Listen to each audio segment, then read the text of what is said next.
అప్పుడు ఇవన్నీ కూడా ఉద్ధవుడు చెప్తున్నాడు విదురుడితో, ఇలా ఇలా జరిగింది, అలా నీకు కూడా చెప్పమని చెప్పాడు అని చెప్పి ఉద్ధవుడు చెప్పాడు.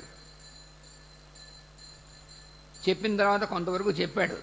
చెప్పి ఇంకా విదురుడితో అన్నాడు, నేను ఇప్పుడు కొంతవరకు చెప్పాను. కృష్ణుడు ఆ చివరి క్షణాల్లో ఆయన వదిలేసేప్పుడు అలా ఏమేం చెప్పాడో నాకు అందులో కొంతవరకు చెప్పాను. ఇంకా నీకు పూర్తిగా ఈ సృష్టి క్రమం అంతా కూడా స్వామి ఏం చెప్పాడో అది మైత్రేయుడు చెప్తాడు నీకు అని చెప్పి విదురుణ్ణి నువ్వు మైత్రేయుడి దగ్గరికి వెళ్ళు అని పంపించాడు. అంటే ఉద్ధవుడు కొంచెం చెప్పాడు. చెప్పి ఇంక మైత్రేయుడి దగ్గరికి వెళ్ళవలసిందని పంపించాడు. అతడు కర్పూరపు పలుకుల వంటి చక్కని ఇసుక చిన్నపై మైత్రేయ మహర్షి ధ్యాన స్థితిలో పద్మాసనమున ఆసీనుడై ఉండెను. అతడు నిరంతరము యమ నియమ మొదలాగి 8 అంగములతో కూడిన యోగమును అభ్యసించుండును. మనస్సు ఎప్పుడూ కృష్ణుని పాదపద్మమునందు లీనమై ఉండును. ఇంద్రియములకు వెలుపలనున్న వస్తువులు గోచరము కావు. అదేమిటది? మన ఇంద్రియాలకు ఎదురుగుండా ఉన్న వస్తువులు మనకు కనిపించట్లేదంటే గుడ్డివాడిని అర్థమా? కాదు. ఆ ఇంద్రియాలు కళ్ళకు ఎదురుగుండా ఉన్న వస్తువులు ఉన్నాయి.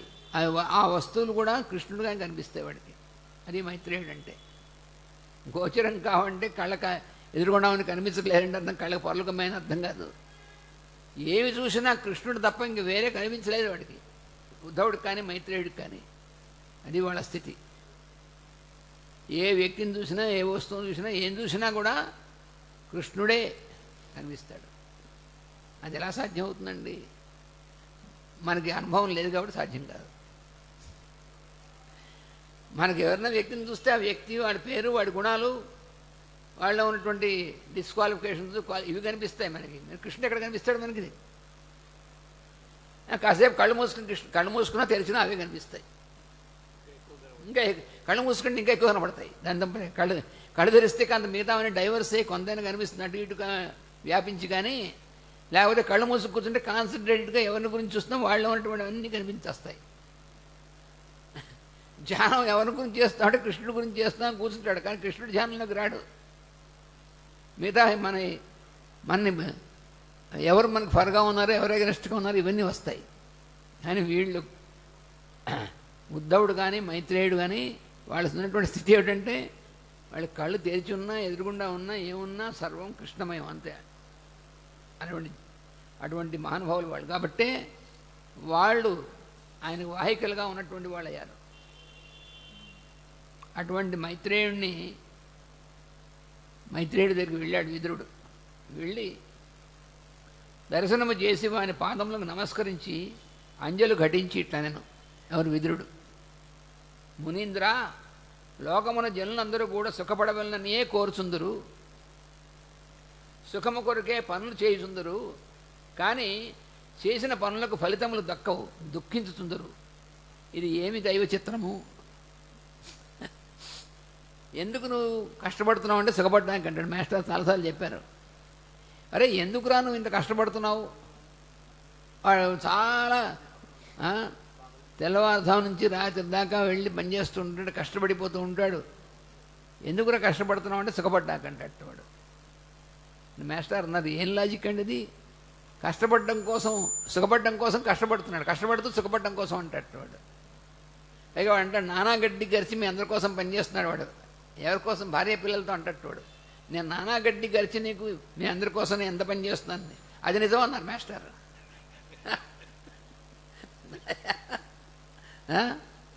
అందుకని విదురుడు అన్న మాట మనకి సరిగ్గా అప్లై అవుతుందో లేదో చూడండి. విదురుడు చెప్పినటువంటి మాట, లోకమున జనులందరూ కూడా సుఖపడవలననే కోరుతారు. ఎవరు సుఖం కాదని ఎవరు అనుకుంటారండి?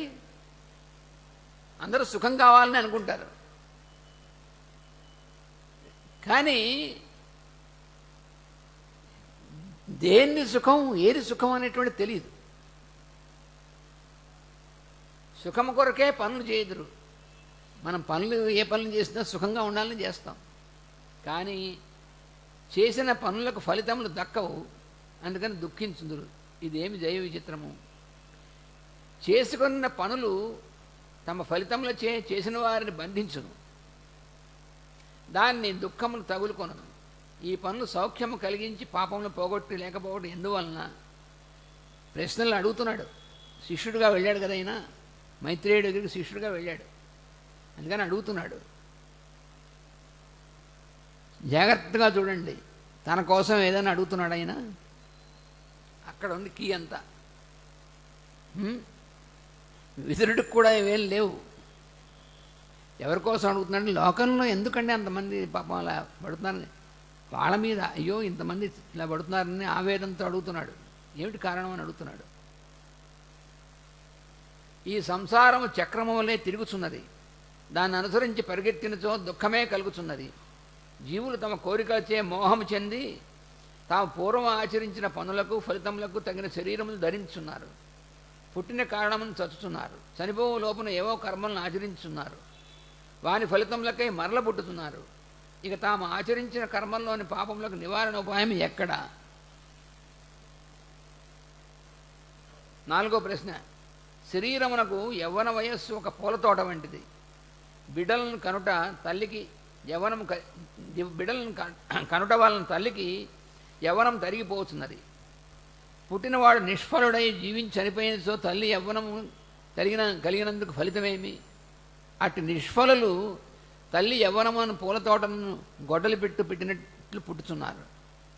మోహముతో పశువుల వలె జీవించున్నారు. అట్టి మూడులను రక్షించుకొనుటకే కదా నారాయణీయాన్ని ఎందు లీనమై జీవించు నీ వంటి పుణ్యాత్మను లోకమును చరించుట. నీలాంటి వాళ్ళని ఆశ్రయించడం లేకపోతే ఇలాంటి దాంట్లోంచి బయట ఎలా పడతారండి అని అంటున్నాడు. జనన మరణంతో కూడిన సంసార జీవితం ఒక భయంకరమైన మహాసముద్రము. వివేకము లేక తమ పనులైన జనులు తాము నిమగ్నులై ఉందురు. తమ పనులే తమ జ్ఞానమునకు సరిహద్దు. అట్టి స్వార్థమై సముద్రమునకు తీరము. తమ పనులు నెరవేరకుండా అనున్నదే వెనుకకు ముందుకొనకు పరిగెత్తున్న నీటి అలలు. ఇక్కడ మాస్టర్ గారు అంటారు, ఎంతకాలం వేచి చూచుచున్నను సముద్రమున తరంగములు వచ్చుచూ పోవచ్చుండును. ఈ ఎగ్జాంపుల్ ఎందుకు ఇచ్చారనమాట. సముద్రం ఒడ్డున కూర్చుని ఈ అలలు ఎప్పుడు ఆగిపోతాయి అందుకు కూర్చున్నాడు అనుకోండి, వాడి జన్మంతా కూర్చున్నా ఆగవు. అందుకు ఆ ఎగ్జాంపుల్ ఇచ్చింది. నేను ఎప్పుడైనా సముద్రం ముందు కూర్చుని ఏమిటండి అలలు మాటిమాటికి వస్తూ పోతున్నాయి, ఎప్పుడైనా ఆగిపోతాయా, వీడి జీవితం అయిపోతుంది కానీ అవి ఆగవు. అదేమిటండి అంటే సముద్రం లక్షణం అది. మానవులకు అట్లే జీవుల స్వార్థములు నెరవేరకుండా అన్న స్థితుల్లో కనిపించుండును. దేంతో పోల్చారు? సముద్రంతో పోల్చారు. మన కోరికలు నెరవేరుతాయన్నట్టు ఉంటాయి, నెరవేరినట్టు ఉంటాయి. ఆ సముద్రం ఆటుపోటుల్లో ఉంటుంది జీవితం అంతా. ఇవి ఎప్పుడు ఆగుతాయి? ఎప్పుడు ఆగవు. కోరికలు ఉన్నంతసేపు అలాగే ఉంటాయి. కోరికలు ఆగితేనే ఆగుతాయి. కోరికలు ఎప్పుడు ఆగుతాయి? మనస్సు కనుక అటు లీనమైపోతే ఆగుతాయి. మనస్సుగా ఉంటే కోరికలు ఆగవు. ఎందుకని కోరికలు ఎక్కడ పుడుతున్నాయి? మనసులో కదా పుట్టేది. అందుకని ఈ మనస్సు అనేటువంటిది అలాగే మనస్సుగానే ఉంటే కోరికలు దాని లక్షణం, అది మనస్సు లక్షణం. అది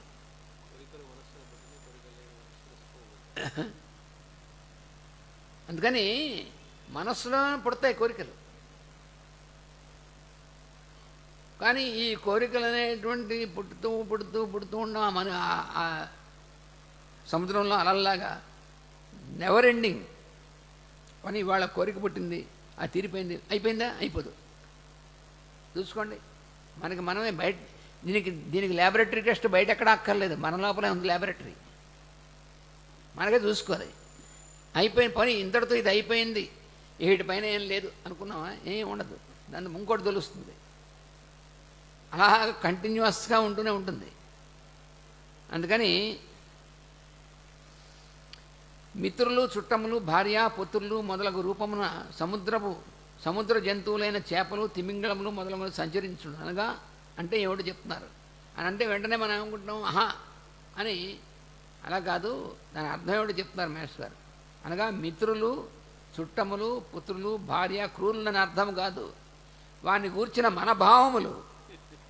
ఇది మేష్ గారు ఇది ఇవ్వకపోతే అన్నీ ఆహా అనుకుని అబ్బా మన భార్య, పిల్లలు వీళ్ళంతా మన సంసారం అనుకుంటాం. అలా కాదు. వాళ్ళని గురించినటువంటి నీ మనసులో అభిప్రాయాలు ఉన్నాయా అవి, అంతేగాని వాళ్ళు వ్యక్తులు కాదు అక్కడ.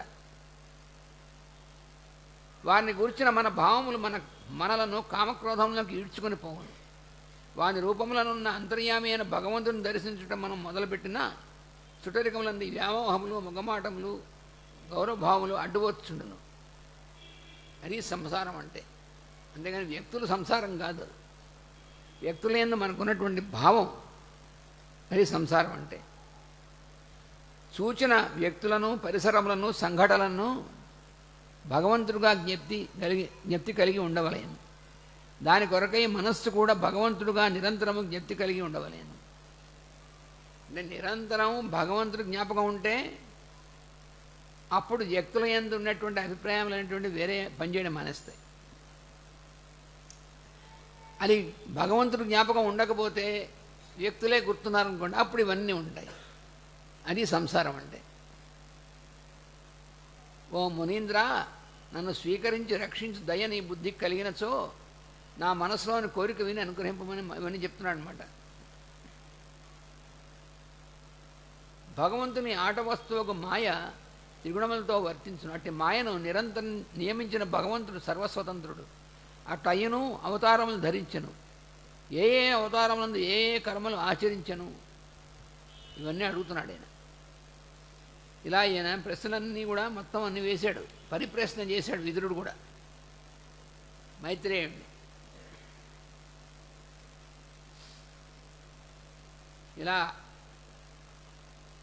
ఇవన్నీ అడిగితే ఇట్లా ప్రశ్నించిన విదురుని చూసి మైత్రేయుడు మృదు మధురముగా ప్రత్యుత్తరం ఇచ్చాడు. ఎందుకంటే ఆయన అడిగిన ప్రశ్నలు చాలా ఉన్నాయి. అవన్నీ ఇప్పుడు మనం అన్నీ చెప్పుకోవడానికి టైం చాలు. ఎందుకంటే కొన్ని శాంపుల్గా చెప్పాను. మైత్రేయుడు అంటున్నాడు, ఓ పుణ్యాత్ముడా, నీవు కృష్ణ కథను గూర్చి కుతూహలపడి మాత్రమే ఇన్ని ప్రశ్నలు ప్రశ్నించింది కనుక శుభమార్గమున ఉన్నావు. ఈ సెంటెన్స్ చాలా ఇంపార్టెంట్. నువ్వు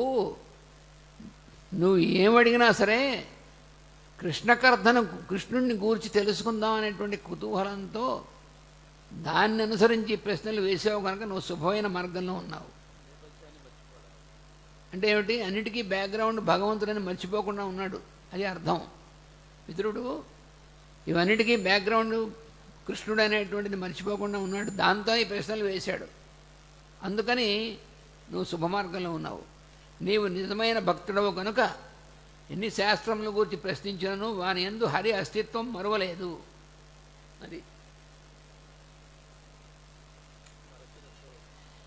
మాస్టర్ గారు ఇక్కడ ఇస్తున్నారు వెంటనే. మరచినచో శాస్త్రముల అస్తిత్వము ఉండి హరి అస్తిత్వం మాయమగును. అంటే ఏమిటి? స్కెలిటన్ మాత్రమే ఉండి రక్తమాంసాలు మాయమవుతే ఎలా ఉంటుందో అస్థిపంజనం అలా ఉంటుంది. శాస్త్రం ఒక్కటే మాత్రమే ఉండి అస్తిత్వం పోతే ఎసెన్స్ ఉండదు, అక్కడ లైఫ్ ఉండదు. వానిపై తన అభిప్రాయములు ఏర్పడను, అటుపైన తేలుంది ఏమీ లేదు. భగవంతుని యందు ఈ శాస్త్రములను దర్శించున్న వానికి ఈ మోసము కలుగదు. వాని మనసునకు తన అభిప్రాయములు ఏర్పడవు కనుక అతడు హరిమయముగానే జీవించును. సృష్టిని సంయమనం చేయు ధర్మమూర్తి అయిన యముడే మాండవ్యముని శాపమున వేదవ్యాసుని వలన నీ రూపమును ఉద్భవించను అని చెప్పాడు. నువ్వు యముడి యొక్క అవతారం నువ్వయ్యా అని చెప్పాడు. నీవు ఈ జన్మలో కూడా కృష్ణుడికి ఎంతయో ప్రియుడవు కనుక కృష్ణుడు నిర్యాణ కాలమున తన సన్నిధికి చేరిన నన్ను దగ్గరికి పిలిచి ప్రసాదించిన విజ్ఞానము నీకు తప్పక ఎరింగింతను. ఈ లోకములు జన్మించుట, వర్తించుట, లయమగుట విష్ణుని యోగమాయ వలననే. వాని వివరములను తెలుపుతూనే విష్ణుని మహిమలను వర్ణించిన దినము అని అక్కడి నుంచి సృష్టి ఆది దగ్గర నుంచి ప్రారంభించాడు.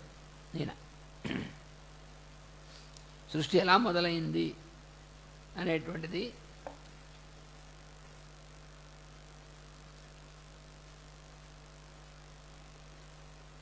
ఇందులో అంటే మనం ఆల్రెడీ కొంత చెప్పుకున్నాం. మనం బ్రహ్మ నిందు మనం చెప్పుకున్నాం.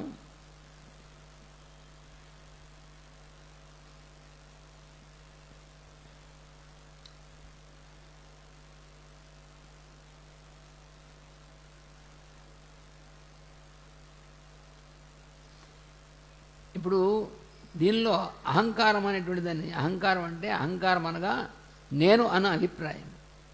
ఇన్నిటికి వెనుక అంతర్యామిగా ఉన్న నేను అను ప్రజ్ఞ భగవంతుడు. ఇన్నిటితో కూడి ఉన్న నేనను ప్రజ్ఞ అహంకారము. ఈ అహంకారము త్రిగుణముల రూపమును విచ్చుకొనెను. అనగా సాత్విక అహంకారము, రాజస అహంకారము, తామస అహంకారము అని విభాగం ఏర్పడినది. సాత్విక అహంకారం నుంచి మనస్సు, దేవతాగణములను పుట్టెను. వీరందరూ తమతో నిండి ఉన్న వివిధ స్థితులను కల్పించిరి. రాజసహంకారము నుండి జ్ఞానేంద్రియములు, కర్మేంద్రియములు పుట్టినవి. వీన్ని వెలువరించుటకు వాక్కు పుట్టినది అని. అయితే ఇవన్నీ కూడా కేవలము గుణమయములై పుట్టినవి. పంచభూతములు పుట్టిన వెనుక కానీ వీటికి భౌతికమైనటువంటి అస్తిత్వం లేదు. మొట్టమొదటిగా గుణాలుగా పుట్టాయి. ఇంకా మూడోది తామసాహంకారం నుండి శబ్ద, స్పర్శ, రూప, రసగంధములు అనేటువంటి 5 తన్మాత్రలు పుట్టినవి. అందు మొదట శబ్దం పుట్టినది. శబ్దం అనగా స్పందనకు కారణమైన అస్తిత్వం, అంటే వైబ్రేషన్.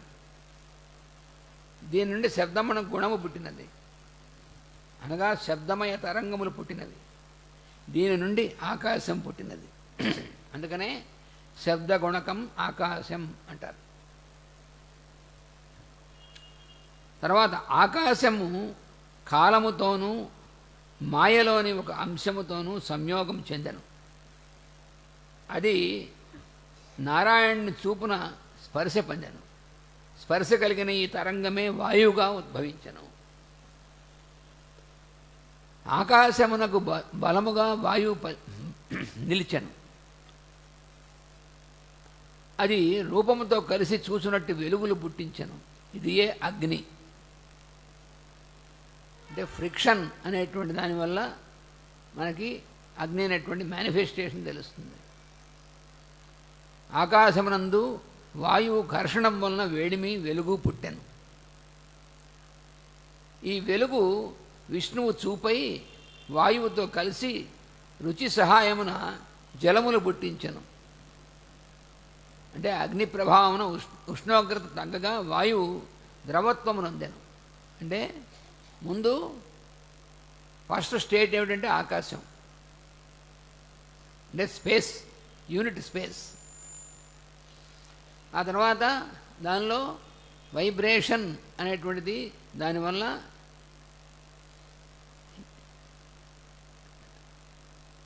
వాయువు అనేటువంటిది పుట్టింది. ఆకాశాద్ వాయు అనేటువంటిది. వాయువు అంటే ఎయిర్ అని మామూలుగా అంటాం, కానీ ఎయిర్ అంటే ఎయిర్ అనేటువంటిది ఒక మేనిఫెస్టేషన్. ఆకాశం అంటే ఒక స్టేట్, ఈ వాయువు అంటే కూడా ఒక స్థితి అనేటువంటిది. అది వాయు స్థితి అంటారు. గ్యాసియస్ స్టేట్ అని ఇంగ్లీష్లో అంటారు దాన్ని. దాని తర్వాత దానిలో ఫ్రిక్షన్ వల్ల వచ్చినటువంటిది ఏదైతే ఉందో ఫైర్ అనేటువంటిది, అగ్ని అనేటువంటిది, అది తేజస్ అనేటువంటిది. దాని యొక్క దీంతో ఈ వెలుగు విష్ణువు చూపై వాయువుతో కలిసి రుచి సహాయమున జలములు పుట్టించను. రుచి అంటే టేస్ట్ అంటాం సరా, అదనమాట. దాని సహాయంతో జలములు పుట్టాయి. అందుకని అగ్నేహే ఆపహ. ఆపస్ అంటే లిక్విడ్ స్టేట్. అగ్నితో గంధం అనబడు గుణము కలిసి కాలం ప్రభావమున మాయతో సంయోగమున పృథ్వీతత్వం పుట్టెను. పృథ్వీతత్వం అంటే సాలిడ్ స్టేట్. ఇలాగా ఈ 5 రకాల స్థితులు అనేటువంటివి పంచభూతాలు అనబడేటువంటివి పుట్టాయి. ఆకాశమునకు గుణము శబ్దము, వాయువునకు గుణములు శబ్దస్పర్శలు, అగ్ని గుణములు శబ్దస్పర్శ రూపములు, జలమునకు గుణములు శబ్దస్పర్శ రూపము రుచి, పృథ్వీ గుణములు శబ్దస్పర్శ రూప రుచి వాసన అనేటువంటి 5.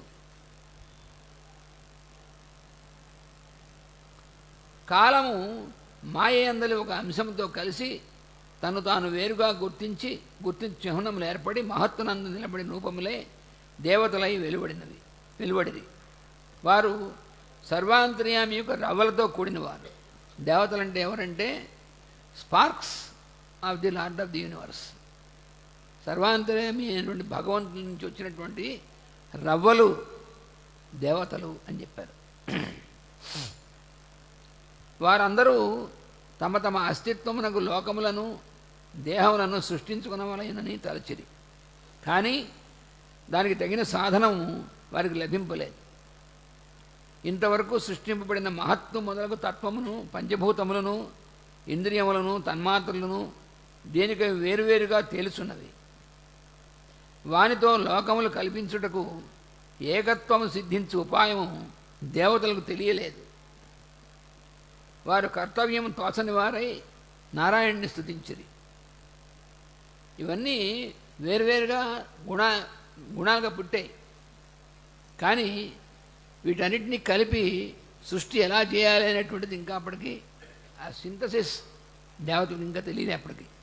అందుకని నారాయణని ప్రార్థించారు వాళ్ళు.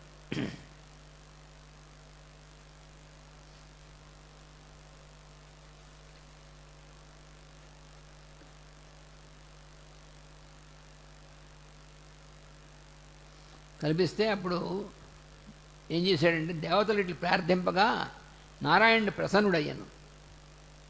అంటే ఇదంతా ఏమిటి? ప్రతిసారి మనకు కనబడుతూ ఉంటాయి. ఈ దేవతలు వెళ్ళి ప్రార్థిస్తూ ఉంటారు. బ్రహ్మాది దేవతలు వెళ్ళి ఆయన నారాయణ ప్రార్థిస్తూ ఉండడం, ఆయన ప్రసన్నుడు అవుతూ ఉండడం అని. అంటే ఇదంతా కూడా నిరంతరము ఆ కాస్మిక్ లెవెల్ జరిగేటువంటి దాన్ని, అంటే భగవంతుడి యొక్క మేనిఫెస్టేషన్ రావాలంటే ఈ ఏర్పడినటువంటి దేవతా గణములు ఎవరైతే ఉన్నారో వాళ్ళందరూ అప్రోచ్ అవుతారు హయ్యర్ దీనికి. అది దేవతలు ప్రార్థింపగా నారాయణ ప్రసన్నమవడం అంటే. దేవతల పరిస్థితిని గమనించను. మహత్తు, అహంకారము, త్రిగుణములు, పంచభూతములు, ఇంద్రియములు మొదలగునవి సృష్టింపబడినవే కానీ ఒకదానితో ఇంకొకటి సంబంధం ఏర్పడలేదు. అంటే ఇటుకలు, సిమెంటు, ఇసుక ఇవన్నీ తెచ్చి పడేశారు. పడేస్తే బిల్డింగ్ అయిపోతుందా? ఇవన్నీ బిల్డింగ్ కట్టడం కోసం కావాల్సినటువంటి మెటీరియల్ తెచ్చారు.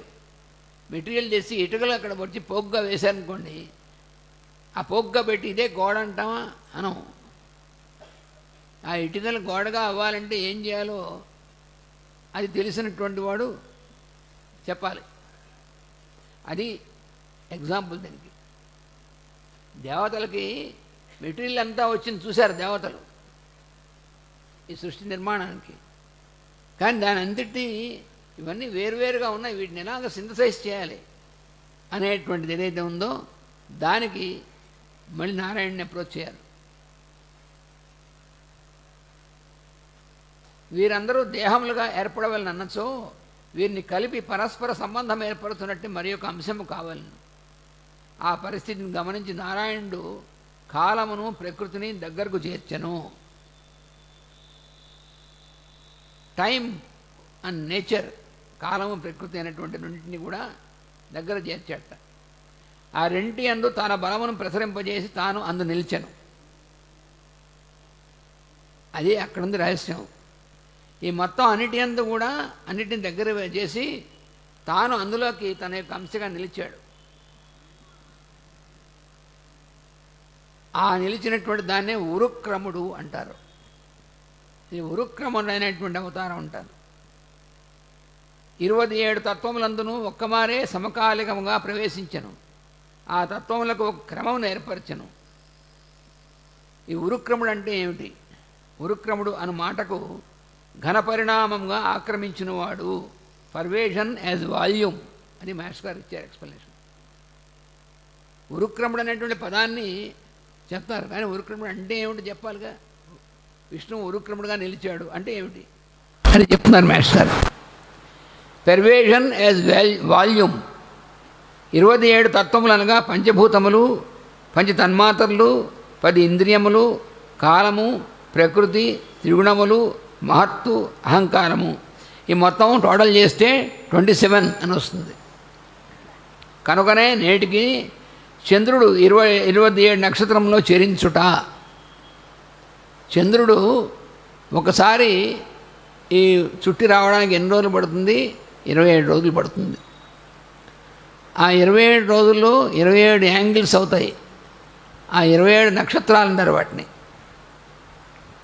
నక్షత్రాలు వేరు, తారలు వేరు. ఇది చాలామంది కన్ఫ్యూజ్ అయిపోతూ ఉంటారు. ఇప్పుడు విరాట్ స్వరూపం ఏర్పడడం అనేటువంటి చెప్తున్నాడు. ఇట్లు భగవంతుడు బ్రహ్మాండము నిర్మాణం చేయడంలో కావలసిన నిపుణత్వం ఎట్టుదో దేవతలకు తెలియజెప్పాను. ఎలా చేయాలో నిర్మాణం దేవతలకు చెప్పాడు. సృష్టింపబడిన తత్వములన్నింటికీ అన్యోన్యత్వం కల్పించను. తన అనుగ్రహం ప్రేరేపింపబడి వ్యక్తమైన 27 తత్వములను క్రియ అనబడు సామర్థ్యమును పొంది వెలుగొందినవి. దేవతలు క్రియ చేత ప్రేరితులై తమ కర్తవ్యము నిర్వర్తించిరి. తమ తమ అంశముల చేత సృష్టి చేసిరి. అప్పుడు సృష్టింపబడిన తత్వములన్నీ దేహధారి అయిన ఒక మూర్తిగా నిలిచెను. ఈ తత్వాలన్నింటినీ కూడా కలిపి దేవతలు సృష్టి ఎలా చేయాలో చెప్పాడు కదా అని మొదలుపెట్టారు. మొదలు పెడితే అది ఒక మూర్తిగా నిలిచింది. అదే విరాట్ విగ్రహము. కానీ వానికి ఏకత్వముగా భగవంతుని అంతర్యామిత్వం నిలిపెను. అతని దేహమునందు అవయవములుగా ఇంద్రియములు, ప్రవర్తనములుగా దేవతలు, దేహ నిర్మాణముగా పంచభూతములు, అతని గుణ సముదాయముగా త్రిగుణములు కలయికలు, అతను నిలబడిన చోటుగా మహత్తత్వము, అతని సృష్టి పరిణామముగా కాలము, అతని స్వభావముగా ప్రకృతి, అతని మొత్తముగా మాయయు నిలబడెను. ఇన్ని అంశములకు ఐక్యము సంభవించిన పరిణామము వలన మరి ఒక రూపం ఏర్పడెను. సృష్టిలోని ఒక్కొక్క తత్వమునకు ఒక్కొక్క రూపము ఉండును. అన్నీ కలిసి విరాట్ విగ్రహము మరి ఒక మొత్తము రూపం ఏర్పడను. అంటే విరాట్ అంటే ఏమిటంటే టోటాలిటీ ఆఫ్ క్రియేషన్. సృష్టి మొత్తం యొక్క టోటాలిటీ, ఒక టోటల్ స్వరూపం ఏమిటంటే దాన్ని విరాట్ స్వరూపం అంటారు. అది ఏర్పడింది కనుక ఇక నా తత్వముల రూపం ఉండదు. ఇట్లు మార్పు చెందుటనే పరిణామం అందరు. ఉదాహరణకు మనలోని దేహ నిర్మాణమందు రసాయనిక పదార్థములు ఐక్యము చెంది మన దేహముగా ఏర్పడుతున్నవి. అందు ఆ రసాయనిక పదార్థముల రూపం ఉండదు. ఇక తత్వములన్నింటి యందు చరాచర లోకములే ఉండును. ఈ లోకములతో నిండి ఉన్న ఒకే రూపము విరాట్ విగ్రహము అనబడును. ఇది వెలుగులతో నిండి ఉండును కనుక హిరణ్మయము అనబడును. అది హిరణ్మయం అంటే, హిరణ్మయం అనేటువంటి పదానికి బంగారం అనుకుంటాం. హిరణ్మయం అంటే కిరణ్మయం అని అర్థం. అందు పురుషుడు పేర దేవుడు ఉండను. వాని యందు సర్వజీవరాశులు ఇమిడి ఉండును. ఈ విరాట్ పురుషుడు మొదట జలమునందు ఏర్పడి గుడ్డులో గర్భముగా 1000 సంవత్సరం నిలిచెను. ఈ గుడ్డునే బ్రహ్మాండం అందరు. అక్కడ దాకా మనం అంటే బ్రహ్మాండం అనేటువంటిది ఏమిటో అనేటువంటి తత్వం దాకా మనం వచ్చాము. ఇంకా దీనిలో ఇంకా మిగిలినటువంటి భాగం కొంచెం ఉంది. అది మళ్ళీ మనం 2వ సెషన్లో మళ్ళీ చెప్పుకుంటాం. వాసుదేవ వాసుదేవ వాసుదేవ. జై సద్గురుదేవ.